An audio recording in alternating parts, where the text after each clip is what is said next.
ഇവിടെ ഇന്ത്യൻസിന് മേജർ ആയിട്ട് സ്കോപ്പ് ഉള്ള ഒരു ഫീൽഡ് എന്ന് പറഞ്ഞാൽ later point in my life I felt that I shouldn't have done it. Basically ഇതൊരു ഇല്ലീഗൽ ജോബാണ്. സോ അവിടെയാണ് എന്റെ തായ്ലൻഡ് സ്റ്റോറി ബിഗിൻ ചെയ്യുന്നത്. അപ്പോഴാണ് കോവിഡ് ഔട്ട് ബ്രേക്ക് വരുന്നത്. ഫേസ്ബുക്കിലൊക്കെ കുറെ ഗ്രൂപ്പ്സ് ഉണ്ട്. തായ്ലൻഡിൽ പോയിട്ട് ഒരുങ്ങി ഞാൻ തിരിച്ച് ബാക്ക് ടു കോളേജിലേക്ക് വന്നു. ആൾക്കാരെ പിരിച്ചുവിടുന്ന സിറ്റുവേഷനിലേക്ക്.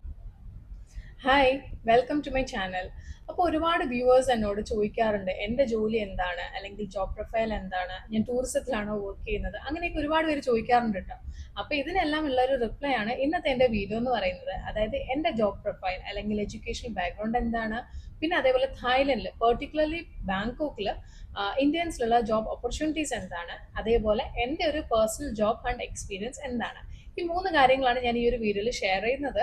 It's A mix of emotions and realities. അപ്പോൾ നിങ്ങൾക്ക് കാണാൻ താല്പര്യം ഉണ്ടെങ്കിൽ കാണാം. ഓക്കെ.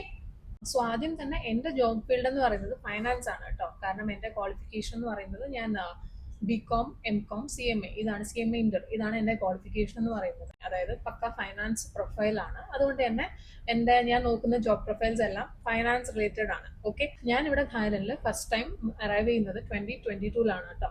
അപ്പൊ ആ ഒരു സമയത്ത് എനിക്ക് like around 2.5 to 3 years work experience ഉണ്ട്, which was majorly in finance. പക്ഷേ എങ്കിലും കുറച്ച് എനിക്കൊരു ടീച്ചിങ് എക്സ്പീരിയൻസ് ഉണ്ടായിരുന്നു. അതെങ്ങനെയാണെന്നുള്ളത് ഞാൻ പറയാം. അപ്പോൾ 2018 ഞാൻ എൻ്റെ ഒരു കരിയർ സ്റ്റാർട്ട് ചെയ്യുന്നത്. ലൈക്ക് കാരണം 2018 എൻ്റെ MCom കംപ്ലീറ്റ് ആയത്. വിത്തിൻ 1 month ഞാൻ പ്ലേസ്ഡ് ആയി. അങ്ങനെ ടെക്നോപാർക്ക് ട്രിവാൻഡ്രത്തിലായിരുന്നു എൻ്റെ ഫസ്റ്റ് ജോബ്. അപ്പോൾ 2018 മുതൽ 2020 ജാനുവരി വരെ ഞാൻ ആ ഒരു കമ്പനിയിൽ തന്നെയാണ് വർക്ക് ചെയ്തുകൊണ്ടിരുന്നത്. ആൻഡ് എൻ്റെ ഒരു ജോബ് പ്രൊഫൈൽ എന്ന് പറഞ്ഞാൽ US ടാക്സ് ആയിരുന്നു കേട്ടോ. ഞാൻ ടാക്സ് അനലിസ്റ്റ് ആയിട്ടായിരുന്നു വർക്ക് ചെയ്തിരുന്നത്. And that was A good one. പിന്നെ അത് കഴിഞ്ഞ് ഞാൻ ജാനുവരി റിസൈൻ ചെയ്തു. കാരണം എൻ്റെ കല്യാണം ഫിക്സ് ആയി. ആൻഡ് കല്യാണം 2020 മെയ്യിലേക്കായിരുന്നു ഡിസൈഡ് ചെയ്തിരുന്നത്. And he was going abroad. Like ആ സമയത്ത് 2020 എൻ്റെ ഹസ്ബൻഡും തായ്ലൻഡിലേക്ക് വരുന്നത്. Like he was working in Aurangabad. പക്ഷേങ്കിൽ ആ ഒരു സമയത്ത് റീലൊക്കേറ്റ് ആയിട്ട് തായ്ലൻഡിലേക്ക് വരുമായിരുന്നു. അപ്പം ഞാനും I also chose to relocate and join him. അങ്ങനെയാണ് ഞാൻ എൻ്റെ ഫസ്റ്റ് ജോബ് റിസൈൻ ചെയ്യുന്നത് കേട്ടോ. It was my own decision. പക്ഷേങ്കിൽ at some later point in my life I felt that I shouldn't have done it anyhow, but it was my decision and I did it. അപ്പോൾ അങ്ങനെയാണ് എൻ്റെ first job ഞാൻ resign ചെയ്യുന്നത്. പക്ഷേങ്കിലും ഞാൻ ഈ job resign ചെയ്ത് വിത്തിൻ 2 weeks കഴിഞ്ഞപ്പോഴാണ് കോവിഡ് ഔട്ട് ബ്രേക്ക് വരുന്നത്. അതായത് എൻ്റെ മാത്രം ലൈഫല്ല, ഓൾ ഓവർ ദ വേൾഡ് എല്ലാവരുടെയും ലൈഫ് എഫക്റ്റഡ് ആയി, ട്രാവൽ എഫക്റ്റഡ് ആയി. ആൻഡ് ആ ഒരു സമയത്ത് എൻ്റെ husband he's in Thailand and he was unable to travel. അങ്ങനെ അപ്പൊ മാരേജ് എന്നുള്ളൊരു സംഭവം തൽക്കാലത്തേക്ക് ഒരു പോസ്റ്റിലേക്ക് വന്നു. കാരണം കോവിഡ് കാരണം പുള്ളിക്ക് നാട്ടിലേക്ക് വരാനും പറ്റുന്നില്ല. അപ്പൊ ഞാൻ ഇങ്ങനെ എന്താ പറയാ, ചുമ്മാ ജോലിയും റിസൈൻ ചെയ്തു. I shouldn't have resign the job I felt. Because എന്താണ് എന്നത്തേക്ക് എൻഡാവും എന്നുള്ളൊരു എൻഡും കാണുന്നില്ലായിരുന്നു. അല്ലെ, ഈ കോവിഡ് ഔട്ട് ബ്രേക്ക് ഉണ്ടായ സമയത്ത് ഇത് എത്ര നാൾ കണ്ടിന്യൂ ചെയ്യും, അല്ലെങ്കിൽ ഇത് എപ്പോൾ തീരും എന്നുള്ളൊരു ഐഡിയ ആർക്കും ഇല്ലായിരുന്നു. സോ അപ്പൊ I was also feeling very confused and sad. Because I felt like okay, ജോലി റിസൈൻ ചെയ്യണ്ടായിരുന്നു എന്നൊക്കെ തോന്നിപ്പോയി. പോകെ എനിക്കും മനസ്സിലായി ഇത് ഉടനെ ഒന്നും ഒരു സൊല്യൂഷൻ ആകുന്നില്ല എന്നുള്ള കാര്യം എനിക്കും മനസ്സിലായി. അപ്പൊ ഞാനും റാൻഡംലി എന്തെങ്കിലുമൊക്കെ ഇന്ററിം വേക്കൻസീസ്, അതായത് ഷോർട്ട് ടേം വേക്കൻസീസ് ഒക്കെ ഉണ്ടോ എന്നൊക്കെ നോക്കാൻ തുടങ്ങി. അപ്പോൾ അങ്ങനെ നോക്കുമ്പോൾ എനിക്ക് കൊച്ചിയിലുള്ള ഒരു യൂണിവേഴ്സിറ്റി, അതായത് ഒരു കോളേജാണ്, ഒരു ഓട്ടോണമസ് കോളേജാണ്. ആ ഒരു കോളേജിൽ എനിക്ക് അസിസ്റ്റന്റ് പ്രൊഫസർ ആയിട്ട് എനിക്കൊരു ജോബ് വേക്കൻസി കിട്ടി. കാരണം ഞാൻ ഈ പറഞ്ഞ BCom MCom അല്ലാതെ ഈ ഇന്ത്യയിലൊരു പബ്ലിക് എക്സാം ഉണ്ട്, നെറ്റ് JRF എന്ന് പറഞ്ഞിട്ട്. എത്ര പേർക്ക് അറിയാമെന്ന് എനിക്ക് അറിയത്തില്ല. പക്ഷേങ്കിൽ നമ്മൾ നാട്ടിൽ കോളേജസിൽ വർക്ക് ചെയ്യണമെന്നുണ്ടെങ്കിൽ ഈ ഒരു ഓൾ ഇന്ത്യ ലെവൽ എക്സാം നമ്മൾ ക്വാളിഫൈ ആയിരിക്കണം. That is A minimum requirement. അപ്പൊ ആ ഒരു സംഭവം ഞാൻ ക്വാളിഫൈ ചെയ്തിട്ടുണ്ടായിരുന്നു. ഞാൻ MCom പഠിക്കുന്ന സമയത്ത് ഞാൻ ഇങ്ങനെ ജസ്റ്റ് അറ്റംപ്റ്റ് ചെയ്തു ആൻഡ് അത് ക്ലിയർ ചെയ്തിട്ടുണ്ടായിരുന്നു. സോ എനിക്ക് ആ ഒരു ക്വാളിഫിക്കേഷൻ ഉണ്ടായിരുന്നു. അപ്പം ഞാൻ ഈ അസിസ്റ്റന്റ് പ്രൊഫസർ വേക്കൻസിക്ക് ഞാൻ അപ്ലൈ ചെയ്തു. And I got selected for it. And ഇന്റർവ്യൂവിന് പോയി, എനിക്കത് സെലക്ഷനും കിട്ടി. അങ്ങനെ ഞാൻ അവിടെ ജോയിൻ ചെയ്തു. അങ്ങനെ ലൈഫിൽ പിന്നെയും ഒരു ട്വിസ്റ്റ് വന്നു. ഞാൻ ഫസ്റ്റ് ടാക്സ് അനലിസ്റ്റ് ജോലിയിൽ നിന്ന് റിസൈൻ ചെയ്ത് തായ്ലൻഡിൽ പോകാനായിട്ട് ഒരുങ്ങി ഞാൻ തിരിച്ച് ബാക്ക് ടു കോളേജിലേക്ക് വന്നു. ആൻഡ് അവിടെയും അതൊരു കോവിഡ് ടൈം ആയതുകൊണ്ട് തന്നെ വർക്ക് ഫ്രം ഹോം ജോബ് ആയിരുന്നു. അപ്പൊ ഞാൻ വീട്ടിൽ നിന്ന് തന്നെയായിരുന്നു പിള്ളേർക്ക് ക്ലാസ് എടുക്കുന്നതൊക്കെ. അങ്ങനെ ഞാനൊരു 2 അക്കാഡമിക് സെമസ്റ്റർ എന്തോ like around almost like 1 year ഞാൻ അവിടെ വർക്ക് ചെയ്തു. എന്നിട്ടും കോവിഡിന്റെ കാര്യത്തിൽ ഒരു തീരുമാനമൊന്നും ആയില്ല. തായ്ലൻഡിൽ നിന്ന് നാട്ടിലേക്ക് ട്രാവൽ ഒന്നും അപ്പോഴും ഓപ്പൺ ആയിട്ടില്ലായിരുന്നു. അപ്പൊ ഞാൻ അവിടുത്തെ ജോലി അങ്ങ് കണ്ടിന്യൂ ആയിരുന്നു. അപ്പം അവിടെ ജോലി ചെയ്യുന്ന സമയത്ത് ഒരു ജോബ് ഓപ്പർച്യൂണിറ്റി വന്നു. അതായത് ഡൽഹി ഗുർഗാവിലുള്ള ഒരു US ബേസ്ഡ് ആയിട്ടുള്ള ഒരു ഫേം. അപ്പോൾ ആ ഒരു കമ്പനിയിൽ അഗൈൻ ക്രെഡിറ്റ് സർവീസസിൽ അഗൈൻ ഫൈനാൻസ് റിലേറ്റഡ് ആയിട്ടുള്ള ഒരു ബെറ്റർ ജോബ് എനിക്ക് കിട്ടി, which was much better than my first job and the second job in terms of the benefits. And അത് ആ ഒരു സമയത്ത് കോവിഡ് ആയതുകൊണ്ട് തന്നെ അത് വർക്ക് ഫ്രം ഹോമും ആയിരുന്നു. So it was all good. So അപ്പം ഞാൻ എന്ത് ചെയ്തു, ആൻഡ് ആ ഒരു സമയത്ത് എൻ്റെ അവിടുത്തെ കോളേജിലെ സെമസ്റ്റർ എൻഡിങ്ങും ആയിരുന്നു. അങ്ങനെ ഞാൻ കോളേജ് പ്രൊഫൈൽ എൻഡ് ചെയ്തിട്ട് ഞാൻ എൻ്റെ പുതിയ ജോലിയിൽ കയറി. അപ്പോൾ അങ്ങനെ ഞാൻ പിന്നെയും ബാക്ക് ടു ഫൈനാൻസ് വന്നു. ആദ്യം എന്താണ് എൻ്റെ സ്റ്റഡി ഫീൽഡായിട്ട് റിലേറ്റ് ചെയ്തിട്ട് ഒരു ജോലിയായിരുന്നു. പിന്നെ അത് കഴിഞ്ഞ് ഞാൻ ടീച്ചിങ്ങിലേക്ക് പോയി. പിന്നെ ഞാൻ again back to corporate life വന്നു, again in finance. I was continuing my work like around 1 to 1.5 years വരെ ഞാൻ അവിടെ വർക്ക് ചെയ്തു. ആ ഒരു സമയത്താണ് US എക്കോണമിയിൽ ഇൻഫ്ലേഷൻ ആൻഡ് ഫൈനാൻഷ്യൽ മാർക്കറ്റ്സ് ഒക്കെ എഫക്റ്റഡ് ആവുന്ന സിറ്റുവേഷൻ വരുന്നു. കാരണം ഇത് ബേസിക്കലി ഒരു മോർഗേജ് ഫേം ആയിരുന്നു. അപ്പോൾ അതുകൊണ്ട് തന്നെ അവിടെ സിഗ്നിഫിക്കൻ്റ് ആയിട്ട് കമ്പനീനെ അത് എഫക്ട് ചെയ്തു. US മാർക്കറ്റിലെ ഇൻഫ്ലേഷണറി സിറ്റുവേഷൻ കമ്പനീനെ വളരെ വലിയൊരു രീതിയിൽ ഇമ്പാക്ട് ചെയ്യും. അങ്ങനെ കമ്പനിയിൽ ലേ ഓഫ്, അതായത് ആൾക്കാരെ പിരിച്ചു വിടുന്ന സിറ്റുവേഷനിലേക്ക് വന്നു. ഓക്കെ, ഒരുപാട്, അതായത് ഒരു മുന്നറിയിപ്പും ഇല്ലാതെ കുറേ ആൾക്കാരെ അവർ ലേ ഓഫ് ചെയ്യാൻ തുടങ്ങി, ബിക്കോസ് ഓഫ് ദ പെട്ടെന്ന് ആ ഒരു സിറ്റുവേഷൻ വന്നതുകൊണ്ട്. അങ്ങനെ ഒരുപാട് പേര് എനിക്കറിയാവുന്ന തന്നെ എൻ്റെ ഫ്രണ്ട്സ് ആയിട്ടുണ്ടായിരുന്ന ഒരുപാട് പേര് അങ്ങനെ എഫക്റ്റഡ് ആയി, ലേ ഓഫ് ആയി, ജോലി പോയി. ഞാൻ ലേ ഓഫിൽ എഫക്റ്റഡ് അല്ലായിരുന്നു. പക്ഷേങ്കിലും ഉണ്ടാക്കിയെടുത്തോളം ആ ഒരു ലേ ഓഫ് അവർ വളരെ റാൻഡം ആയിട്ടാണ്, അങ്ങനെ പെർഫോമൻസ് ഒന്നും നോക്കിയിട്ട് പോലും അല്ല. കാരണം വളരെ നന്നായിട്ട് പെർഫോം ചെയ്തുകൊണ്ടിരുന്ന പലർക്ക് പോലും ജോലി ആ സമയത്ത് പോയിട്ടുണ്ടായിരുന്നു. പക്ഷേങ്കിൽ ഇങ്ങനെയുള്ള സിറ്റുവേഷൻ വന്നതുകൊണ്ട് തന്നെ കമ്പനിയിൽ ആ ഒരു സമയത്ത് ഇവർ ഒരു ഓപ്ഷൻ തന്നു എംപ്ലോയീസിന്, അതായത് വോളണ്ടറി റെസിഗ്നേഷൻ പ്രോഗ്രാം. അതായത് എംപ്ലോയീസിന് സ്വയം അവർക്ക് റിസൈൻ ചെയ്ത് പോകാം. ആൻഡ് അങ്ങനെ പോകുന്നവർക്ക് ഒരു സർട്ടൺ മന്ത്സിന്റെ സാലറി അവർ പേയ്മെന്റ് ആയിട്ട് തരും എന്നുള്ളതും അവർ പറഞ്ഞിട്ടുണ്ടായിരുന്നു.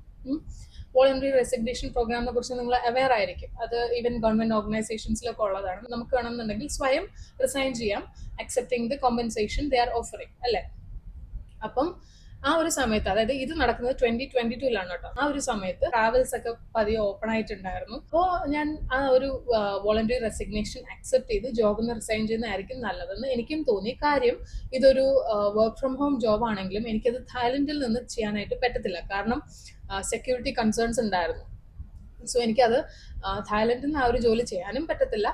അപ്പം എൻ്റെ മുന്നിലുള്ള ഓപ്ഷൻ എന്ന് പറഞ്ഞാൽ ഒന്നെങ്കിൽ വോളണ്ടറി റെസിഗ്നേഷൻ എടുത്ത് അവർ തരുന്ന പേയ്മെന്റ് അക്സെപ്റ്റ് ചെയ്യുക, അതല്ലാന്നുണ്ടെങ്കിൽ ജോലി കണ്ടിന്യൂ ചെയ്തിട്ട് നാട്ടിൽ തന്നെ സ്റ്റേ ചെയ്യുക ഈവൻ ആഫ്റ്റർ മാരേജ്. ഈ രണ്ട് ഓപ്ഷനാണ് എനിക്ക് ഉണ്ടായിരുന്നത്.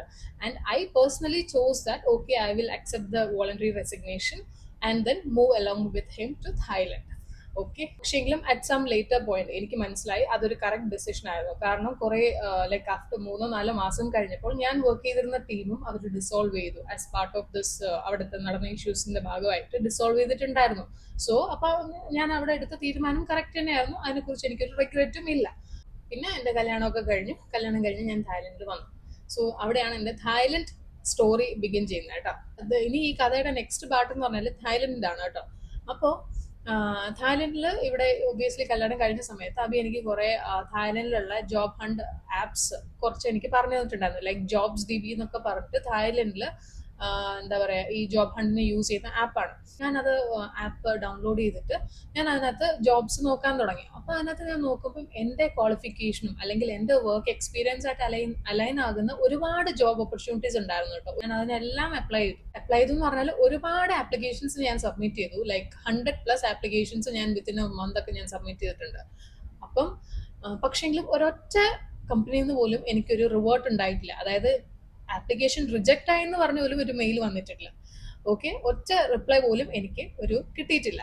അപ്പൊ എനിക്ക് സ്ലോലി എനിക്ക് മനസ്സിലായി okay, this is not working. കാരണം I feel that the job description is suiting to my qualification and experience. പക്ഷെങ്കിലും എന്തുകൊണ്ട് അവർ വിളിക്കുന്നില്ല, ഞാൻ അതിനെക്കുറിച്ച് ചിന്തിക്കാൻ തുടങ്ങി.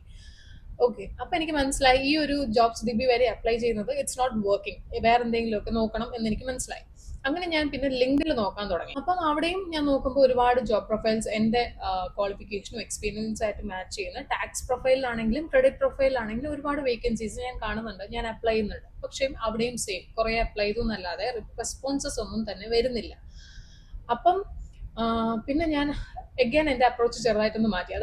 അതായത് ചില ഈ ജോബ് ഡിസ്ക്രിപ്ഷൻസിൽ അവർ കോൺടാക്ട് ഇൻഫർമേഷൻസ് കൂടെ കൊടുത്തേക്കും. അതായത് ഈ റിക്രൂട്ടറിന്റെ മെയിൽ ഐ ഡിയോ അല്ലെങ്കിൽ ഫോൺ നമ്പറോ ഒക്കെ കൊടുത്തേക്കും.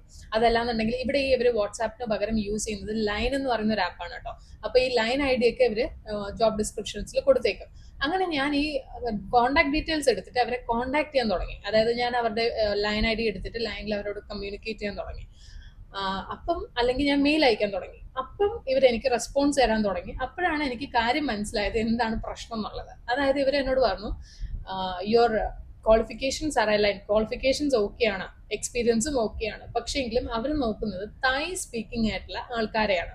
സോ ബേസിക്കലി എനിക്ക് ഇത്രയും നാൾ ഒരു കോളും വരായിരുന്നതിന്റെ റീസൺ ഇസ് ബിക്കോസ് ഞാനൊരു ഇന്ത്യൻ നാഷണൽ ആയതുകൊണ്ടാണ്.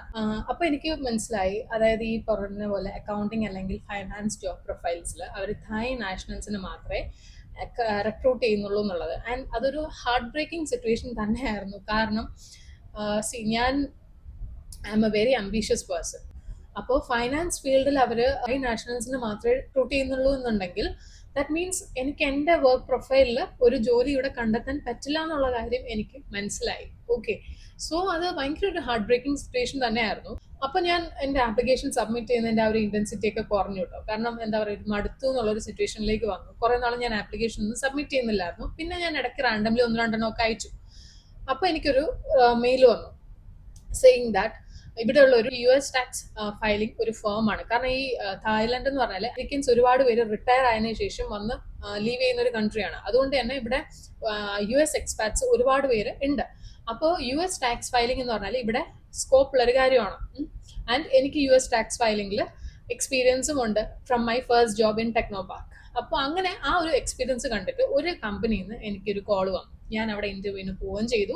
And interview went well.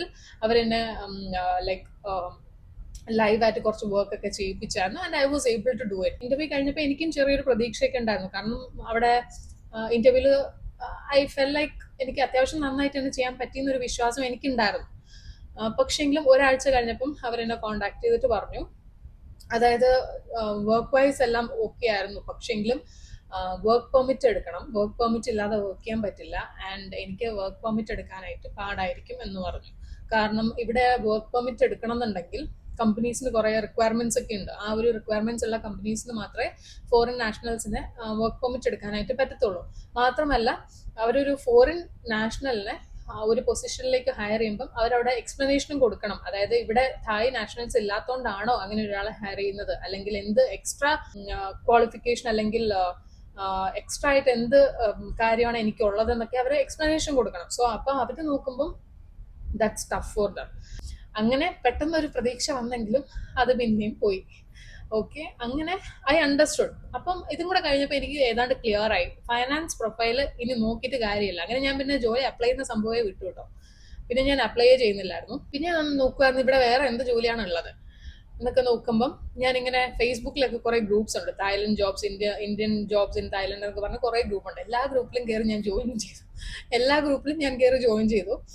ഗ്രൂപ്പിലും join ചെയ്തിട്ട് ഞാൻ ഓരോ ഗ്രൂപ്പിലും കയറി പോസ്റ്റ് ചെയ്യാൻ തുടങ്ങി. Looking for job in Bangkok, any suggestion please comment എന്നൊക്കെ പറഞ്ഞിട്ട് ഞാനും കുറെ പോസ്റ്റ് ഒക്കെ ഇട്ടു.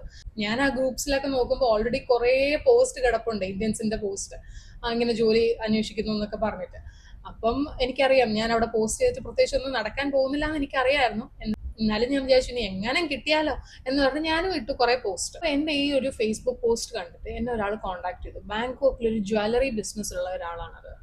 പുള്ളി എന്നോട് പറഞ്ഞു അവിടെ എന്തോ ഫൈനാൻസിൽ സ്റ്റോക്ക് കീപ്പിങ്ങും ഫൈനാൻസിങ്ങും ഒക്കെ റിലേറ്റ് ചെയ്തിട്ട് ഒരു ജോബ് പോസ്റ്റ് ഉണ്ട്, അതിന് ഐ ആം സ്യൂട്ടബിൾ, താല്പര്യം ഉണ്ടെങ്കിൽ ഇന്റർവ്യൂവിന് വരും എന്ന് പറഞ്ഞു. അങ്ങനെ ഞാൻ നോക്കുമ്പോൾ okay, it's nice, that's a good opportunity right. കാരണം stock keeping finance somewhat related ഒക്കെയാണ്. അപ്പൊ ഇന്റർവ്യൂവിന് പോയി. അവിടെ ഇന്റർവ്യൂവിന് ചെന്നപ്പം ബേസിക്കലി പുള്ളി എനിക്ക് കുറെ MS ഓഫീസ് സ്കിൽസ് ഒക്കെയാണ് ടെസ്റ്റ് ചെയ്തത്. കുറെ കമ്പ്യൂട്ടറിൽ കുറെ കാര്യങ്ങളൊക്കെ ചെയ്യാൻ പറഞ്ഞു. അതൊക്കെ ഞാൻ ചെയ്യാൻ പറ്റി. കാരണം എൻ്റെ പ്രയർ എക്സ്പീരിയൻസ് ഒക്കെ വെച്ചിട്ട് എനിക്കത് ഈസി ആയിട്ട് ചെയ്യാൻ പറ്റി, പെട്ടെന്ന് ചെയ്തു. അപ്പൊ അത് ചെയ്ത് കഴിഞ്ഞപ്പോൾ പുള്ളിയും ഹാപ്പി ആയിരുന്നു. ഹീ സെഡ് യെസ്, കൊള്ളാം. അതൊരു ഇന്ത്യൻ ആയിരുന്നു കേട്ടോ. അവിടെ ഉണ്ടായിരുന്ന എല്ലാവരും ഇന്ത്യൻസ് തന്നെയായിരുന്നു. അപ്പൊ എന്നോട് പറഞ്ഞു എൻ്റെ വർക്കിലെല്ലാം സാറ്റിസ്ഫൈഡ് ആണ്, പിന്നെ ഞാൻ ഇനിയിപ്പോൾ ഞാൻ അവിടെ ജോയിൻ ചെയ്താൽ ചെയ്യേണ്ട വർക്ക് എന്ന് പറഞ്ഞാൽ ഇതൊക്കെയാണ്. അതായത് computer related finance and stock keeping related works ഒക്കെയാണ് പറഞ്ഞത്. അതൊക്കെയാണ് ചെയ്യേണ്ടത്. എന്നിട്ട് പറഞ്ഞു ഇത്ര എമൗണ്ട് എനിക്ക് സാലറി ആയിട്ട് തരാം. ലൈക്ക് അറൌണ്ട് 25,000 തായ് ബാട്ട് ആയിരുന്നു കേട്ടോ അന്ന് പറഞ്ഞത്. 25,000 തായ് ബാട്ട് ആണ് ആദ്യം പറഞ്ഞത്. which is like around like 55 to 60,000 Indian rupees. Okay. എന്നിട്ട് എന്നോട് ഒരു കാര്യം കൂടെ പറഞ്ഞു, പക്ഷേങ്കിലും വർക്ക് പെർമിറ്റ് തരത്തില്ല. അതായത് ഇവിടെ വർക്ക് ചെയ്യാം, പക്ഷെ വർക്ക് പെർമിറ്റ് ഇല്ലാതെ വേണം വർക്ക് ചെയ്യാനായിട്ട്. അപ്പൊ ഞാൻ പറഞ്ഞു, പക്ഷെ വർക്ക് പെർമിറ്റ് ഇല്ലാതെ വർക്ക് ചെയ്യുന്നത് ലീഗൽ അല്ലല്ലോ. അപ്പൊ പറഞ്ഞു അതെന്തായാലും ഞങ്ങളുടെ ഫേമിന്റെ ഒരു രീതി വെച്ചിട്ട് നമുക്ക് അതെന്തായാലും തരാൻ പറ്റത്തില്ല. പക്ഷേങ്കിൽ ഇയാൾക്ക് ഇവിടെ വർക്ക് ചെയ്യാം, വേറെ പ്രശ്നമൊന്നും ഉണ്ടാകത്തില്ല. ഇവിടെ കുറെ പേര് വർക്ക് ചെയ്യുന്നുണ്ട്, വർക്ക് പെർമിറ്റ് ഉള്ളവരും ഇല്ലാത്തവരൊക്കെ ഉണ്ടാകാം. പക്ഷേങ്കിൽ ഇയാൾക്ക് എന്തായാലും വർക്ക് പെർമിറ്റ് തരാൻ ഇപ്പൊ പറ്റത്തില്ല, പക്ഷേ വർക്ക് ചെയ്യാം ആൻഡ് ഇത്രയും സാലറിയും തരാമെന്ന് പറഞ്ഞു. അഗൈൻ എന്റെ പ്രതീക്ഷ എല്ലാം പോയി. പിന്നെ അതേപോലെ പുള്ളി ഒരു കാര്യം കൂടെ പറഞ്ഞിട്ടുണ്ടായിരുന്നു, അവിടെ നമുക്ക് സാലറി തരുന്നത് കയ്യിലായിരിക്കും, അതായത് ക്യാഷ് ആയിട്ടായിരിക്കും സാലറി തരുന്നത്, അക്കൗണ്ട് ത്രൂ ആയിരിക്കത്തില്ല എന്നും പറഞ്ഞു. സോ രണ്ട് പ്രശ്നങ്ങളുണ്ട്. ഒന്ന്, അവർ വർക്ക് പെർമിറ്റും തരത്തില്ല. രണ്ടാമത്തത്, സാലറി ക്യാഷ് ആയിട്ടാണ് തരുന്നത്, അക്കൗണ്ട് ത്രൂ അല്ല. സോ ബേസിക്കലി ഇതൊരു ഇല്ലീഗൽ ജോബാണ്. എന്നിട്ടും പുള്ളി എന്നോട് പറയുന്നുണ്ട് സേഫ് ആണ്, you can work, no issues, വേറെ പ്രശ്നമൊന്നും ഉണ്ടാവത്തില്ല എന്നൊക്കെ പറയുന്നുണ്ട്. പക്ഷെ എനിക്കതൊന്നും സാറ്റിസ്ഫാക്ടറി ആയിട്ട് തോന്നിയില്ല. ഞാൻ പിന്നെ തിരിച്ച് വീട്ടിൽ പോയി ഹസ്ബൻഡുമായിട്ട് ഡിസ്കസ് ചെയ്യുന്നു. അപ്പോൾ പുള്ളിക്കും സെയിം ഒപ്പീനിയൻ തന്നെയാണുള്ളത്, അതായത് ഇതൊരു ഇല്ലീഗൽ ജോബാണ്, ഇറ്റ് ഡസൻ ലുക്ക് ഗുഡ്. അപ്പൊ ഞാൻ ഈ ഒരു എംപ്ലോയറിന് വാട്സാപ്പിൽ ഇൻഫോം ചെയ്തു, സോറി എനിക്ക് വർക്ക് പെർമിറ്റ് ഇല്ലാതെ താല്പര്യമില്ല എന്ന് പറഞ്ഞു. അപ്പോഴേക്കും പുള്ളി എനിക്ക് കുറച്ചും കൂടെയൊക്കെ സാലറി എൻഹാൻസ്മെന്റ് ഓഫർ ചെയ്തു കേട്ടോ. 25 തായ് ബാട്ട് പറഞ്ഞത്, പിന്നെ 30 or 35, എനിക്ക് കറക്റ്റ് ഓർമ്മയില്ല, 30 or 35,000 തായ് ബാട്ട് പുള്ളി എനിക്ക് ഓഫർ ചെയ്തു. എന്നാൽ പറ്റുമോ എന്നൊക്കെ ചോദിച്ചു. 1000 തായ് ബാട്ട് എന്ന് പറഞ്ഞാൽ like near to 1 lakh Indian rupees ആണ് കേട്ടോ. പിന്നെ ക്യാഷ് ആയിട്ടാണ് തരുന്നതെന്നും പറയുന്നു അല്ലെ. ഇപ്പൊ ഞാൻ അവിടെ ജോയിൻ ചെയ്ത് കഴിഞ്ഞിട്ട് പുള്ളി എനിക്ക് സാലറി എനിക്ക് തന്നില്ലെങ്കിലും എനിക്ക് ചോദിക്കാൻ ആരുമില്ല, കാരണം ഇതൊരു ഇല്ലീഗൽ വർക്കാണ്. സോ ബേസിക്കലി അത് ഒട്ടും സേഫ് അല്ല. ഇനി നിങ്ങൾക്ക് ആർക്കെങ്കിലും ഇങ്ങനത്തെ ഓപ്പർച്യൂണിറ്റീസ് വന്നാലും ജോയിൻ ചെയ്യേണ്ട എന്നുള്ളതാണ് എന്റെ പേഴ്സണൽ ഒപ്പീനിയൻ. ഞാൻ എന്തായാലും അതിന് ജോയിൻ ചെയ്തില്ല. ഓക്കെ ആണ്. പിന്നെ അതേപോലെ ഈ ഒരു ഫേസ്ബുക്ക് പോസ്റ്റ് കണ്ടിട്ട് എനിക്ക് വേറൊരാളും കൂടെ എന്നെ കോൺടാക്ട് ചെയ്തു. ഒരു പേഴ്സണൽ ട്യൂട്ടറിന് വേണം, അതായത് അവർക്ക് കുറച്ച് സബ്ജക്ട്സിന്റെ ഒരു പേഴ്സണൽ ട്യൂട്ടർ വേണം. I think you are fit for it, എടുക്കാൻ പറ്റുമെന്നൊക്കെ പുള്ളി എന്നെ കോണ്ടാക്ട് ചെയ്തു. അപ്പൊ ഞാൻ നോക്കുമ്പം ആ ഒരു സമയത്ത് ഞങ്ങൾ ഇവിടെ ബാങ്കോക്കിൽ അല്ലായിരുന്നു കേട്ടോ സ്റ്റേ ചെയ്യുന്നത്. ബാങ്കോക്കിൽ നിന്ന് കുറച്ച് മാറിയിട്ടായിരുന്നു സ്റ്റേ ചെയ്യുന്നത്, കാരണം എൻ്റെ ഹസ്ബൻഡിന്റെ ഓഫീസ് എന്ന് പറഞ്ഞാൽ ബാങ്കോക്കിൽ നിന്ന് കുറച്ച് മാറിയിട്ടാണ്. അപ്പൊ അതിനടുത്തായിരുന്നു ഞങ്ങൾ സ്റ്റേ ചെയ്യുന്നത്, അതായത് പത്തുംതാണി എന്ന് പറയുന്ന ഒരു ലൊക്കേഷനിലായിരുന്നു ഞങ്ങൾ ആ ഒരു സമയത്ത് സ്റ്റേ ചെയ്യുന്നത്. ആൻഡ് ഈ ഒരു ട്യൂഷൻ എടുക്കാൻ വരാമെന്ന് ചോദിച്ചത് പക്ക ബാങ്കോക്കിലാണ്. അപ്പൊ അവിടെ ഒരു ട്രാവൽ ഡിസ്റ്റൻസ് ഉണ്ട്, അതായത് ആ ഒരു സ്ഥലത്ത് നിന്ന് ബാങ്കോക്കിലേക്ക് ഡെയിലി വരണമെങ്കിൽ ലൈക്ക് വന്ന് പോകണമെന്നുണ്ടെങ്കിൽ ഒരു 2 hours ഒക്കെ എടുക്കും കേട്ടോ വന്നിട്ട് പോകാനായിട്ട്. മാത്രമല്ല കോസ്റ്റ് എക്സ്പെൻസീവ് ആണ്. അപ്പം എനിക്കത് വലിയ താല്പര്യമൊന്നും തോന്നിയില്ല. അപ്പൊ പുള്ളി എനിക്ക് ഭയങ്കര നല്ലൊരു ബെനിഫിറ്റ് ഒക്കെ ഓഫർ ചെയ്തു, ലൈക്ക് പെർ അവർ നല്ലൊരു എമൗണ്ട് ഒക്കെ പുള്ളി ഓഫർ ചെയ്തായിരുന്നു. പുള്ളി പറഞ്ഞു എല്ലാ ദിവസവും വേണ്ട, വീക്കെൻഡ്സിൽ വന്ന് എടുത്താൽ മതി, അങ്ങനെയൊക്കെ പറഞ്ഞു. അപ്പൊ അങ്ങനെയൊക്കെ പറഞ്ഞപ്പോൾ ഐ തോട്ട് ഓക്കെ ഫൈൻ, എന്നാ പിന്നെ എന്തെങ്കിലും ഒരു ടൈം പാസ് ആകട്ടെ, ചുമ്മാ ഇരിക്കുമല്ലേ എന്ന് വെച്ചിട്ട് ഐ വെന്റ് ഫോർ ഇറ്റ്. അപ്പൊ ഞാൻ അവിടെ ചെന്നപ്പോൾ അവര് ഭയങ്കര ഒരു വെൽ ഓഫ് ആയിട്ടുള്ള ഒരു ഫാമിലിയാണ്. അവിടെ 4 പിള്ളേരുണ്ട് ആൻഡ് വെരി സ്മാർട്ട് കിഡ്സ്. അപ്പൊ അവർക്ക് ഇങ്ങനെ കുറച്ച് ലാംഗ്വേജ്, അവരുടെ ബുക്സ് ഒക്കെ ഇങ്ങനെ കാണിച്ചു. അപ്പൊ ഞാൻ നോക്കുമ്പോൾ yes I can manage it. അങ്ങനെ ഞാൻ എൻ്റെ ഫസ്റ്റ് ജോലി ഇൻ ബാങ്കോക്ക് എന്ന് പറയുന്നത് ഈ പിള്ളേർക്ക് ട്യൂഷൻ എടുക്കുന്നതാണ് കേട്ടോ. പക്ഷേ അത് നല്ലൊരു എക്സ്പീരിയൻസ് ആയിരുന്നു, നല്ല സ്മാർട്ട്, നല്ല ഫ്രണ്ട്ലി ആയിട്ടുള്ള പിള്ളേരായിരുന്നു കേട്ടോ. അപ്പൊ അവർക്ക് ഞാനിങ്ങനെ വീക്കെൻഡിൽ പോയിട്ട് ട്യൂഷൻ എടുക്കുമായിരുന്നു. പിന്നെ ഞാൻ കുറച്ച് മാസം ഞാൻ അവർക്ക് ട്യൂഷനൊക്കെ എടുത്തു കഴിഞ്ഞ് പിന്നെ ഞാൻ ഇടയ്ക്ക് നാട്ടിലേക്ക് പോയായിരുന്നു. നാട്ടിലേക്ക് പോയപ്പോൾ അത് ഡിസ്കണ്ടിന്യൂ ആയിപ്പോയി. പിന്നെ മാത്രമല്ല ഇവരും കുറച്ച് ഇന്ററിമായിട്ട് പിള്ളേരെ ഒന്ന് കോച്ച് ചെയ്യാനായിരുന്നു നോക്കിയത്. സോ അവർക്കും അത് ഓക്കെ ആയിരുന്നു. സോ അതങ്ങനെ കഴിഞ്ഞു. പിന്നെ ഞാൻ നാട്ടിൽ നിൽക്കുന്ന സമയത്ത് ചുമ്മാ ഞാൻ ഇങ്ങനെ റാൻഡംലി ബ്രൗസ് ചെയ്യുന്ന സമയത്ത് എൻ്റെ കണ്ണിൽ ഒരു വേക്കൻസി വന്ന് ചാടി. അതായത് ഒരു വർക്ക് ഫ്രം ഹോം എന്ന് കണ്ടപ്പോഴേക്കും അത് എൻ്റെ കണ്ണിൽ പെട്ടെന്ന് സ്ട്രൈക്ക് ചെയ്തു. അപ്പോൾ ആൻഡ് അതൊരു ഫൈനാൻസ് പ്രൊഫൈൽ ജോലിയായിരുന്നു. പക്ഷെങ്കിലും അതൊരു ഫ്രഷർ റോളായിരുന്നു. കാരണം ഇപ്പോൾ എന്തെങ്കിലും ഒരു ഫൈനാൻസ് ജോലിക്ക് വേണ്ടി ഇങ്ങനെ ക്രേവ് ചെയ്തുകൊണ്ടിരുന്ന എനിക്ക് അതൊരു ഫ്രഷർ ജോലി ആണെങ്കിൽ പോലും അതെനിക്കൊരു വലിയ കാര്യമായിരുന്നു. അതെനിക്ക് തായ്ലൻഡിൽ നിന്ന് ചെയ്യാൻ പറ്റുന്ന ഒരു വർക്ക് ഫ്രം ഹോം ജോബ് ആണോ എന്നാണ് ഞാൻ ഫസ്റ്റ് എൻക്വയറി ചെയ്തത്. അപ്പോൾ ആ റിക്രൂട്ടറിന് ഞാൻ മെസ്സേജ് അയച്ചിട്ട് ചോദിച്ചു, ലൈക്ക് എനിക്കതൊരു വർക്ക് ഫ്രം ഹോം ആയിട്ട് ചെയ്യാൻ പറ്റുമോ എന്നൊക്കെ ചോദിച്ചപ്പോൾ പുള്ളി പറഞ്ഞു യെസ് അതെനിക്ക് പറ്റും. കാരണം ആ ഒരു കമ്പനി എന്ന് പറയുന്നത് അത് ആക്ച്വലി GCC, അതായത് ദുബായ് അല്ലെങ്കിൽ അറബ് കൺട്രീസിലുള്ള ഒരു ഹോസ്പിറ്റലാണത്. പക്ഷേങ്കിൽ അവർക്ക് കേരളത്തിലും ബാംഗ്ലൂരും ഒക്കെ ഓഫീസസ് ഉണ്ട്. അപ്പോൾ അവരെന്നോട് പറഞ്ഞു അവരെന്നെ ഹയർ ചെയ്യുന്നത് ബാംഗ്ലൂരിൽ നിന്നായിരിക്കും, പക്ഷേങ്കിൽ ഞാൻ ശരിക്കും വർക്ക് ചെയ്യുന്നത് അവരുടെ ദുബായിലെ ടീമിന്റെ കൂടെയാണ്. അതുകൊണ്ട് തന്നെ എനിക്ക് കേരളത്തിൽ നിന്ന് വേണമെങ്കിലും വർക്ക് ചെയ്യാം, തായ്ലൻഡിൽ നിന്ന് വേണമെങ്കിലും വർക്ക് ചെയ്യാം. U can work from anywhere. ഒറ്റ കാര്യമേ ഉള്ളൂ, അവരുടെ വർക്ക് ടൈമിംഗ് എപ്പോഴാണോ ആ ഒരു സമയത്ത് ഞാൻ അവൈലബിൾ ആയിരിക്കണം. ഇത് മാത്രമാണ് അവർ പറഞ്ഞ കണ്ടീഷൻ. എന്നിട്ട് ഞാൻ അവിടെ ജോയിൻ ചെയ്തു. അങ്ങനെ എനിക്ക് ഫൈനലി ഫൈനാൻസ് ഫീൽഡിൽ ഒരു വർക്ക് ഫ്രം ഹോം ജോബ് കിട്ടി. ആ ഒരു സമയത്ത് അത് ഭയങ്കര ഒരു ആശ്വാസം തന്നെയായിരുന്നു കേട്ടോ. കാരണം ഞാൻ പറഞ്ഞല്ലോ, ഇത്രയൊക്കെ ജോബ് ഹണ്ട് ചെയ്തിട്ട് ഒന്നും കിട്ടാത്ത ഒരു അവസ്ഥ വന്നപ്പോൾ അങ്ങനെ ഒരു വർക്ക് ഫ്രം ഹോം ജോബ് കിട്ടിയപ്പോൾ ഐ വാസ് റിയലി ഹാപ്പി. അതൊരു ആക്ച്വലി എൻ്റെ കരിയർ ഗ്രോത്ത് വെച്ച് നോക്കുമ്പോൾ ഞാൻ ഒരുപാട് കരിയറിന് താഴേക്ക് പോകുന്ന പോലെയായിരുന്നു. എന്നാലും സാരമില്ല, എൻ്റെ വർക്ക് എക്സ്പീരിയൻസ് കൂടുമല്ലോ എന്ന് മാത്രമേ ഞാൻ അവിടെ ചിന്തിച്ചുള്ളൂ. ആൻഡ് എൻ്റെ ഒരു സിറ്റുവേഷൻ വെച്ച് അപ്പം എനിക്ക് ഹസ്ബൻഡ് കൂടെ സ്റ്റേ ചെയ്യാനും പറ്റും എന്നൊക്കെ വെച്ചിട്ട് ഐ ജോയിൻഡ്. ആൻഡ് ആ ഒരു ജോലിയാണ് കേട്ടോ ഞാൻ ഇന്നും കണ്ടിന്യൂ ചെയ്യുന്നത്. ഞാൻ ആ ഒരു കമ്പനിയിൽ ജോയിൻ ചെയ്യുന്നത് 2023-ലാണ്. ഇന്നിപ്പോൾ 2025, കറക്റ്റ് 2 years ആയി ഞാൻ അവിടെ ജോയിൻ ചെയ്തിട്ട്. അപ്പോൾ ഇതാണ് എൻ്റെ കറണ്ട് ജോലി കേട്ടോ. ഞാനൊരു ഫൈനാൻസ് ഫീൽഡിലാണ് വർക്ക് ചെയ്യുന്നത്. അതൊരു വർക്ക് ഫ്രം ഹോം ജോബാണ്. ഞാൻ എന്നെ ഹയർ ചെയ്തേക്കുന്നത് ബാംഗ്ലൂരിലുള്ള ഒരു ഫേം ആണ്, which is A GCC based firm. And ഞാൻ ഇവിടെ തായ്ലൻഡിൽ നിന്ന് ആണ് അവർക്ക് വേണ്ടി വർക്ക് ചെയ്യുന്നത്. ഓക്കെ, അപ്പോൾ ഇതാണ് എൻ്റെ ജോലി എന്ന് പറയുന്നത്.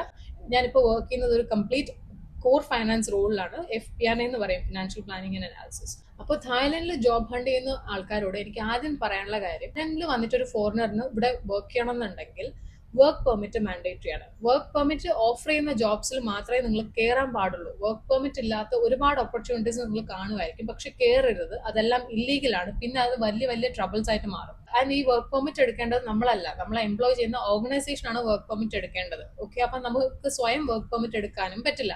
പിന്നെ ഈ വർക്ക് പെർമിറ്റ് ഇല്ലാതെ നമ്മൾ വർക്ക് ചെയ്താൽ നമുക്ക് ഫൈൻ കിട്ടും കേട്ടോ. ലൈക്ക് അറൌണ്ട് 50,000 തായ് ബാട്ട് വരെ ഫൈൻ ഉണ്ട്. ഫൈൻ മാത്രമല്ല, ഈവൻ ഇംപ്രസൺമെന്റ് അറൌണ്ട് 6 months അങ്ങനെ എന്തോ ഇംപ്രസൺമെന്റും ഒക്കെ ഉണ്ട്. മാത്രമല്ല ലൈഫ് ടൈം ബാനും ആകും. സോ ഇതൊരു കംപ്ലീറ്റ് ഇല്ലീഗൽ ആക്ടിവിറ്റി ആണ്. നിങ്ങൾ ആരും തന്നെ വർക്ക് പെർമിറ്റ് ഇല്ലാതെ തായ്ലൻഡിൽ വന്നിട്ട് വർക്ക് ചെയ്യരുത്. പിന്നെ വലിയ വലിയ പ്രശ്നങ്ങളിലേക്ക് പോകും. ആൻഡ് ഇങ്ങനെ വർക്ക് പെർമിറ്റ് ഇല്ലാതെ നിങ്ങൾ വർക്ക് ചെയ്ത് നിങ്ങൾ എന്തെങ്കിലുമൊക്കെ പ്രശ്നത്തിൽ വന്നാൽ, ഈ പറഞ്ഞ പോലെ സാലറി കിട്ടുന്നില്ലെന്നോ അല്ലെങ്കിൽ നിങ്ങൾക്ക് എന്തെങ്കിലുമൊക്കെ പ്രശ്നങ്ങൾ ആ ഒരു ഓർഗനൈസേഷനിൽ സംഭവിച്ചാൽ നിങ്ങൾക്ക് ആരോടും പോയി പറയാൻ പോലും പറ്റത്തില്ല. നിങ്ങൾക്ക് ഒരു റിഡ്രസലും കിട്ടത്തില്ല. വലിയ വലിയ പ്രോബ്ലംസ് ആയി മാറും. സോ അങ്ങനെയൊന്നും ആരും ചെയ്യരുത്, ഫസ്റ്റ് തിങ്. അപ്പൊ ഇത്രയും നേരം ഞാൻ ഈ പറഞ്ഞത് നിങ്ങൾക്ക് ഒരു കാര്യം മനസ്സിലായിട്ടുണ്ടാവും. തായ്ലൻഡില് ഫോറിനേഴ്സിന് ഫൈനാൻസ് റിലേറ്റഡ് ജോബ്സ് സ്കോപ്പ് വളരെ കുറവാണ്, അല്ലേ? അതായത് ഞാൻ ഇത്രയും നോക്കി, ഞാൻ എന്റെ കഥ മൊത്തം പറഞ്ഞല്ലോ.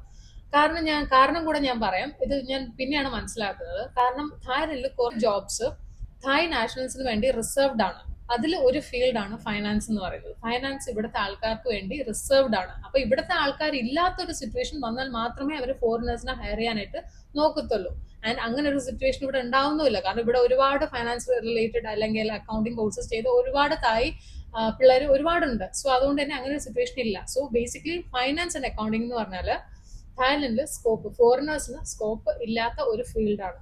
ഓക്കെ, അപ്പൊ ഇനി അടുത്ത് പറയാനുള്ളത്, ഇവിടെ തായ്ലൻഡിൽ ജോബ് ഓപ്പർച്യൂണിറ്റീസ് ഉള്ള ഫീൽഡ് എന്തൊക്കെയാണെന്നാണ്. ഫിനാൻസ് എന്തായാലും സ്കോപ്പ് ഇല്ലെന്ന് ഞാൻ പറഞ്ഞു. പിന്നെ ഇവിടെ സ്കോപ്പ് ഉള്ള ഒരു മെയിൻ ആയിട്ട് സ്കോപ്പ് ഉള്ള ഒരു കാര്യം എന്താന്ന് പറഞ്ഞാൽ ടീച്ചിങ് ആണ് കേട്ടോ. English teaching. കാരണം ഇവിടെ ഈ തായ് നാഷണൽസിന്റെ ഇംഗ്ലീഷ് കേട്ടാൽ തന്നെ നിങ്ങൾക്ക് അറിയാം, അവരുടെ ഇംഗ്ലീഷ് സ്കിൽസ് വളരെ പുവർ ആണ്. അതുകൊണ്ട് തന്നെ ഇവര് ഫോറിനേഴ്സിനെ ഇംഗ്ലീഷ് ട്യൂട്ടേഴ്സ് ഹയർ ചെയ്യാറുണ്ട്. അതും അവർ കൂടുതലും ഫോറിൻ നാഷണൽസിനെയൊക്കെയാണ് ഹയർ ചെയ്യാറ്. പക്ഷെങ്കിലും ചില സ്കൂൾസിലൊക്കെ ഇന്ത്യൻസിനെയൊക്കെ ഹയർ ചെയ്യുന്നുണ്ട് കേട്ടോ. ഇവിടെ ഒത്തിരി ഇന്ത്യൻസ് അങ്ങനെ വർക്ക് ചെയ്യുന്നുണ്ട്. അപ്പൊ ഇത് സ്കോപ്പ് ഉള്ള ഒരു കാര്യമാണ്. അതായത് നമുക്ക് പിള്ളേരെ ഇംഗ്ലീഷ് പഠിപ്പിക്കുന്ന ഒരു ജോലി. അത് ഇവിടെ നമ്മൾ ശരിക്കും നോക്കുകയാണെന്നുണ്ടെങ്കിൽ എവിടെയെങ്കിലുമൊക്കെ കിട്ടും. ഇടയ്ക്ക് ഞാനും അത് ട്രൈ ചെയ്തിട്ടുണ്ടായിരുന്നു. ഇടയ്ക്ക് 1-2 ഇന്റർവ്യൂസിനൊക്കെ എന്നെ വിളിച്ചിട്ടുണ്ടായിരുന്നു. പക്ഷേ ഇന്റർവ്യൂസിനൊന്നും ഞാൻ പോയില്ലായിരുന്നു കേട്ടോ. വിളിക്കും നല്ലാതെ എന്തോ എനിക്കതൊരു ചേഞ്ച് ഓഫ് ഫീൽഡ് ആയതുകൊണ്ട് ഒരു താല്പര്യം കുറവായിരുന്നു. അതുകൊണ്ടാണ് ഞാൻ പോകാറുന്നത്. പക്ഷേങ്കിൽ നിങ്ങൾക്ക് എന്തെങ്കിലും ഒരു ജോലി മതിയെന്നുണ്ടെങ്കിൽ, അല്ലെങ്കിൽ നിങ്ങളുടെ ഫീൽഡ് ഇംഗ്ലീഷ് ഒക്കെ ആണെന്നുണ്ടെങ്കിൽ ഇത് നിങ്ങൾക്ക് കിട്ടാവുന്ന ഒരു ജോലിയാണ് കേട്ടോ. അതായത് ഇംഗ്ലീഷ് സ്പീക്കിംഗ് ട്യൂട്ടേഴ്സ് ആയിട്ട് നിങ്ങൾക്ക് ഇവിടെ ജോലി കണ്ടെത്താനായിട്ട് പറ്റും. ആൻഡ് ഈ സ്കൂൾസിലൊക്കെ നമ്മൾ ഈ ടീച്ചിങ്ങിന് ജോയിൻ ചെയ്യുമ്പോഴും ഈ പറഞ്ഞ പോലെ ഒരു മിനിമം 20,000 സാലറി ഒക്കെ അവർ നമുക്ക് ഓഫർ ചെയ്യും കേട്ടോ. അതായത് ഇന്ത്യൻസിനൊക്കെ നോർമലി 20,000 തായ് ബാട്ടൊക്കെയാണ് അവർ ഓഫർ ചെയ്യുന്നത്. പിന്നെ ഫോറിനേഴ്സിനൊക്കെ ആണെങ്കിൽ അവർ 35-40,000 തായ് ബാട്ട് വരെയൊക്കെ കൊടുക്കും. അതായത് നേറ്റീവ് ഇംഗ്ലീഷ് സ്പീക്കേഴ്സിന് അവർ 40,000 തായ് ബാട്ട് വരെയൊക്കെ പേ ചെയ്യുന്നുണ്ട്. പക്ഷേ ഇന്ത്യൻസ് ആയിട്ടുള്ള ആൾക്കാരാണെന്നുണ്ടെങ്കിൽ 20,000 22,000 ആ ഒരു റേഞ്ചിലൊക്കെയാണ് പേയ്മെന്റ് കൊടുക്കുന്നത്. പക്ഷേങ്കിൽ അങ്ങനെ ഇവിടെ ഒരുപാട് ഇന്ത്യൻസ് അങ്ങനെ വർക്ക് ചെയ്യുന്നുണ്ട് കേട്ടോ. അപ്പൊ നിങ്ങൾക്ക് അതൊരു പോസിബിൾ ജോബ് ഓപ്പർച്യൂണിറ്റി ആണ്. പിന്നെ ഇവിടെ ഇന്ത്യൻസിന് മേജർ ആയിട്ട് സ്കോപ്പ് ഉള്ള ഒരു ഫീൽഡ് എന്ന് പറഞ്ഞാൽ IT ആൻഡ് സോഫ്റ്റ്വെയർ ഡെവലപ്മെന്റ് ആണ് കേട്ടോ. ഈ ഒരു ഫീൽഡിൽ ഇവിടെ ഒരുപാട് ഇന്ത്യൻസ് വർക്ക് ചെയ്യുന്നുണ്ട്. ആൻഡ് ഈ ഒരു ഫീൽഡിൽ നിങ്ങൾക്ക് നല്ല സാലറിയും കിട്ടും. ലൈക്ക് ഒരു മിനിമം 50,000 തായ്പാട്ടൊക്കെ നിങ്ങൾക്ക് സാലറിയും എക്സ്പെക്ട് ചെയ്യാം. ഇതൊരു നല്ലൊരു ഫീൽഡാണ്. അതായത് ഈ ഡെവലപ്പേഴ്സ് ആയിട്ടും ടെസ്റ്റേഴ്സ് ആയിട്ടും IT ഡൊമൈനിലുള്ള ആൾക്കാരൊക്കെ ഒരുപാട് പേര് ഇവിടെ വർക്ക് ചെയ്യുന്നുണ്ട്.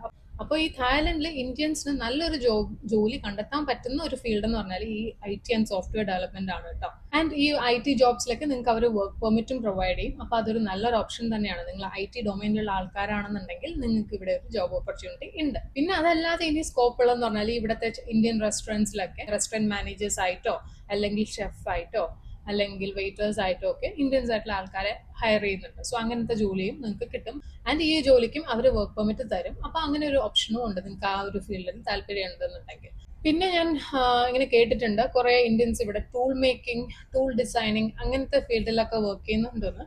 അതായത് ഈ ബാങ്കോക്കിലുള്ള കുറച്ചും കൂടെ ഔട്ടർ റീജിയൻസ് ഓഫ് തായ്ലൻഡ് അങ്ങനെയുള്ള ഏരിയാസിലൊക്കെ ഈ ഒരു ഫീൽഡിലുള്ള ആൾക്കാർക്ക് സ്കോപ്പ് ഉണ്ടെന്നും ഞാൻ കേട്ടിട്ടുണ്ട്.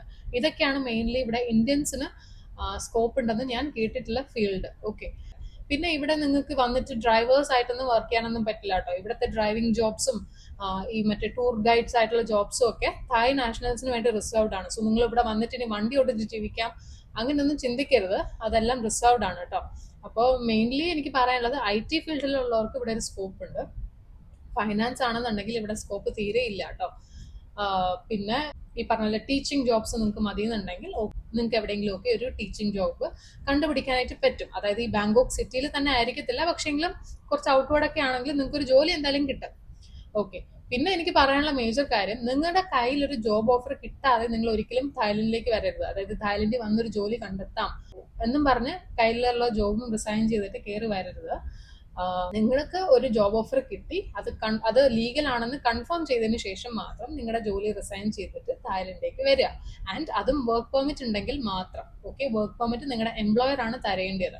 പിന്നെ ഒരു കാര്യം പറയാനുള്ളത്, ഒരുപാട് ആൾക്കാർക്ക് ഈ തായ്ലൻഡിൽ നിന്നുള്ള പല കമ്പനിയിൽ നിന്നുള്ള ഫേക്ക് ജോബ് ഓഫേഴ്സ് ഒക്കെ കിട്ടുന്നുണ്ട് കേട്ടോ. കാരണം ഇതിനിടയ്ക്ക് ഇൻസ്റ്റാഗ്രാമിൽ ആരും മെസ്സേജ് അയച്ചിട്ടുണ്ടായിരുന്നു ഇങ്ങനെ ഒരു ഓഫർ കിട്ടി, ഉള്ളതാണെന്നൊക്കെ ചോദിച്ചിട്ട്. അപ്പോൾ അത് ആക്ച്വലി ആ ഒരു ഓഫർ കാണുമ്പോൾ തന്നെ അറിയാം അത് ഫേക്ക് ആണ്. കാരണം അതിനകത്ത് കൊടുത്തേക്കുന്ന മെയിൽ ID എന്ന് പറഞ്ഞാൽ ചുമ്മാ ആരുടെയും പേഴ്സണൽ Gmail ID ഒക്കെയാണ് കൊടുത്തേക്കുന്നത്. ഓഫർ ലെറ്റർ എന്ന് പറയുമ്പോൾ അതിനൊരു പ്രൊഫഷണലിസം ഉണ്ടല്ലോ അല്ലെ, അത് കാണുമ്പോൾ നമുക്ക് മനസ്സിലാവും. സോ ചുമ്മാ അതിങ്ങനെ ഒരു ഇൻഫോർമൽ വേയിൽ എന്തൊക്കെയോ അടിച്ചു വെച്ചേക്കുന്നു, അതൊക്കെ ഫേക്ക് ആണ് കേട്ടോ. നിങ്ങൾക്ക് ഒരു ജോബ് ഓഫർ കിട്ടുകയാണെന്നുണ്ടെങ്കിൽ ഫസ്റ്റ് അതൊന്ന് ശരിക്കും ഒന്ന് ഇവാലുവേറ്റ് ചെയ്യുക. ഇത് ജെനുവിൻ ആണോ, ഇത് ലീഗൽ ആണോ, നമുക്ക് തന്നെ ഒന്ന് വായിക്കുമ്പോൾ ഒരു ഐഡിയ ഉണ്ടാവുമല്ലോ. അതായത് ഒരു ലോഗോ ഉണ്ടോ, അല്ലെങ്കിൽ ഒരു കമ്പനിയുടെ ലെറ്റർ ഹെഡിലാണോ ആ ഒരു ജോബ് ഓഫർ തന്നേക്കുന്നത്. പിന്നെ അവരുടെ ഇമെയിൽ അഡ്രസ്സ് നോക്കുക, അതൊരു ജെനുവിൻ ഒരു കമ്പനിയുടെ മെയിൽ അഡ്രസ് ആണോ അതോ ചുമ്മാ ഏതെങ്കിലും പേഴ്സണൽ മെയിൽ അഡ്രസ് ആണോ. പിന്നെ അവർ എഴുതിയേക്കുന്ന സെന്റൻസസ് വായിക്കുമ്പോൾ നമുക്ക് മനസ്സിലാവും, അതായത് ചുമ്മാ ഇങ്ങനെ ഇൻഫോർമൽ ആയിട്ടാണോ എഴുതിയേക്കുന്നത് അതോ പക്ക ഒരു പ്രൊഫഷണൽ രീതിയിലാണോ അത് ഡ്രാഫ്റ്റ് ചെയ്തേക്കുന്നത്. ഇതെല്ലാം നമുക്കൊന്ന് ഇവാലുവേറ്റ് ചെയ്യുമ്പോൾ തന്നെ നമുക്ക് ചെറിയൊരു ഐഡിയ കിട്ടും ഇതൊരു ജെനുവിൻ ജോബ് ഓഫർ ആണോ അതോ ഫേക്ക് ആണോ എന്നുള്ളത് അല്ലേ. അപ്പോൾ ഫേക്ക് ആയിട്ടുള്ള ജോബ് ഓഫേഴ്സിലൊന്നും പോയി ചാടരുത്. ഇവര് ഒരുപാട് ആൾക്കാർ ഇങ്ങനെ ഫേക്ക് ജോബ് ഓഫേഴ്സ് കിട്ടി ഇവിടെ വന്ന് ട്രാപ്ഡ് ആയി പോകുന്നുണ്ട്. കാരണം അവർക്ക് വിസ ഉണ്ടാവത്തില്ല, പിന്നെ വന്നിട്ട് തിരിച്ചു പോകാൻ പറ്റത്തില്ല, അങ്ങനെ ട്രാപ്ഡ് ആയി പോകുന്ന ഒത്തിരി ആൾക്കാരുണ്ട് കേട്ടോ. അപ്പോൾ ഇതൊക്കെയാണ് എനിക്ക് നിങ്ങളോട് പറയാനുള്ള കാര്യങ്ങൾ. അതായത് നിങ്ങളിപ്പോൾ ഇവിടെ ഒരു ജോലി നോക്കുന്നുണ്ടെങ്കിൽ എനിക്ക് നിങ്ങളോട് പറയാനുള്ള കാര്യം മെയിൻലി ഇതൊക്കെയാണ്. സോ ഇതെല്ലാം ശ്രദ്ധിക്കുക. പിന്നെ ഈ പറഞ്ഞ കാര്യങ്ങളെല്ലാം എൻ്റെ പേഴ്സണൽ സജഷൻസ് ഒക്കെയാണ് കേട്ടോ, എൻ്റെ അറിവിലുള്ള കാര്യങ്ങളാണ് ഞാൻ നിങ്ങളോട് ഷെയർ ചെയ്തത്. അപ്പൊ ഇതിനുപരിയായിട്ട് വേറെ ഏതെങ്കിലും ഒക്കെ ഫീൽഡിന് ഇവിടെ സ്കോപ്പ് ഉണ്ടാവുമായിരിക്കും, എനിക്കറിയത്തില്ല. എനിക്കറിയാവുന്ന കാര്യങ്ങളാണ് ഞാൻ പറഞ്ഞത് കേട്ടോ. അപ്പോൾ വീഡിയോ ബോർ അടിപ്പിച്ചില്ല എന്ന് പ്രതീക്ഷിക്കുന്നു. ഇതേപോലത്തെ വേറെ എന്തെങ്കിലും കണ്ടന്റ് ആയിട്ട് നെക്സ്റ്റ് വീഡിയോയിൽ കാണാം കേട്ടോ. Thank you.